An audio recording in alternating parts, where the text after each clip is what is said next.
যেই মেন্সের এই কোশ্চেনটা কী করে সলভ করবে, এখানে আমাকে এ বের করতে হবে আর বি বের করতে হবে, ঠিক আছে। প্রথম যে রিঅ্যাকশনটা দিয়েছি HNO3 in the presence of H2SO4, এখানে এইটা একটা কমন রিঅ্যাকশন, সেটা হচ্ছে নাইট্রেশন রিঅ্যাকশন। এখান থেকে উৎপন্ন হবে NO2+, রাইট। এবার এই NO2+টা কাজ করবে এজ এ ইলেকট্রোফাইল হিসেবে, ঠিক আছে। এবার OCH3 যে গ্রুপটা আছে বেঞ্জিনের সঙ্গে এড, এই গ্রুপটা ইলেকট্রন ডোনাটিং গ্রুপ হিসেবে কাজ করবে, প্লাস M ইফেক্ট সহ করে। তার মানে এই গ্রুপটা অর্থো প্যারা ডাইরেক্টিং গ্রুপ হবে। তার মানে এই NO2 গ্রুপটা একবার অর্থো পজিশনে একবার প্যারা পজিশনে অ্যাড হবে, রাইট। তাহলে অপশনগুলো যদি দেখি, অপশন এ তে অর্থো পজিশনে অ্যাড হয়েছে, বিতে প্যারাতে, সিতে প্যারা আর ডিতে অর্থ পজিশন, ঠিক আছে। এবার আমরা জানি ডিউ টু স্টেরিক হিন্ড্রেন্স প্যারা পজিশনের প্রোডাক্টটা বেশি মেজর হয় তোমার অর্থ পজিশনের তুলনায়। তাহলে এই ক্ষেত্রে এ আর ডি হবে না, বি অথবা সি হতে পারে, ঠিক আছে। পরের স্টেপে Br2 এক্সেসে দেওয়া আছে in the presence of iron.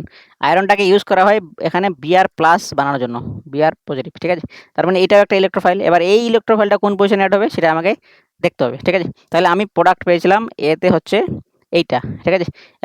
এবার এই ক্ষেত্রে একটা প্রবলেম হচ্ছে যে OCH3 গ্রুপটা অর্থো প্যারা ডাইরেক্টিং গ্রুপ হিসেবে কাজ করবে, এটা অর্থ আর এটা প্যারা।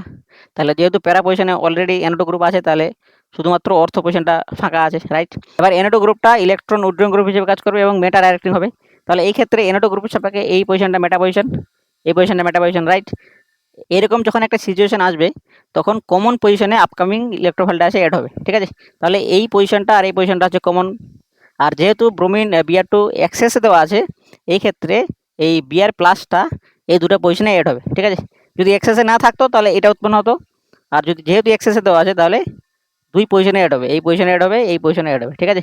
তাহলে এই ক্ষেত্রে অপশন হবে অপশন নাম্বার সি, ঠিক আছে।